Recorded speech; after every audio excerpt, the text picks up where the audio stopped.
The Sacramento Kings ran this hammer set for Buddy Hield after timeout today against the Pelicans, as well as the first play of the game against the Mavericks for Bogdanovic. Now, hammer sets by their nature are pretty much going to be illegal screen every time, but the refs are typically occupied with the strong side action just like the defense, so they tend not to get called. This play starts off with a pitch back to the point guard or a flip dribble handoff, whatever you want to call it. I call it a pitch, a pass or a flip to the wing, and then a fake ball screen, which is intentionally rejected into space. Here we see the hammer screen on the weak side for Buddy Hield, as the defender Melly is occupied with the help defense on the baseline drive. This is going to leave Hield wide open in the corner for an open corner three.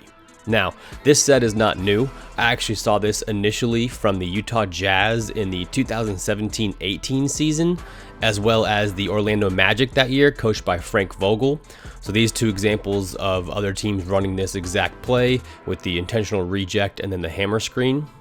This is also run by Igor Kokoskov and the Phoenix Suns before he got fired last year. I'm excited that he's going to be the coach of Fenerbahce, but you'll see the example of when a team that doesn't necessarily have the skill as some other teams run it, it's not as clear, it's not as smooth, and the execution is just not as good, obviously because the talent level isn't there. Here we see Booker rejecting it and making a good pass, but the hammer screen execution on the weak side is just tough. Now let's talk about the anatomy or the evolution of this pitch play. So this is originally from Fred Hoiberg at Iowa State.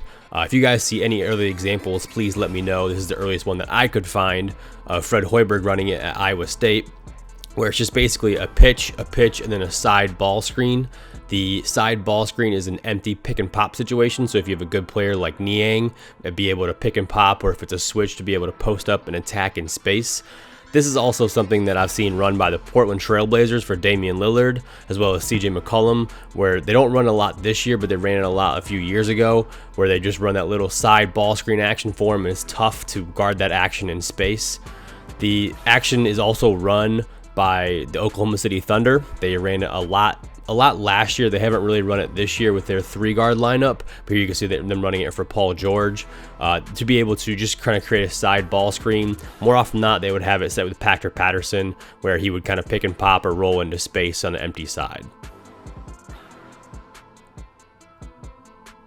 Now let's look at a couple of counters out of this action. Here we see Russ flip it to Paul George, who's going to throw it quickly back to him for a step-up ball screen. I call that action Knicks for a good spread ball screen.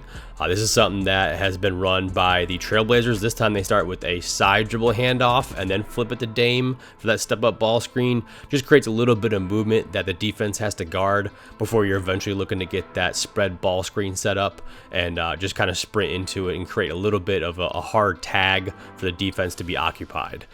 The Orlando Magic ran this action, but they ran it for a blind pig. So when the point guard is denied, they flash the big who hits the blind pig backdoor action for a quick, easy layup. This is great counter against teams that like to pressure. Maybe they know the play is coming from scouting and they're trying to take that play away. That's a great counter.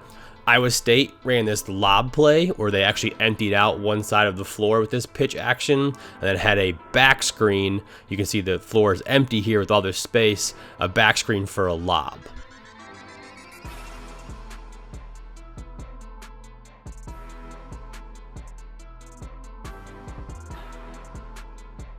Last year's Celtics team ran this action for a throwback. So instead of setting that side ball screen, Horford would turn and screen for the player in the middle. Here we can see it creates a pick and pop opportunity for Horford to catch and shoot for a three. And then opening up the game here for Kyrie, you can see him getting downhill and finishing with a nice floater. So hopefully now this kind of clarifies where this action kind of came from, why it worked, and maybe you can look out for more of this in the future games. Thank you so much for watching this breakdown. If you have any questions, please feel free to hit me up on Twitter at HalfCourtHoops. If you liked it, like and subscribe. I look forward to doing more.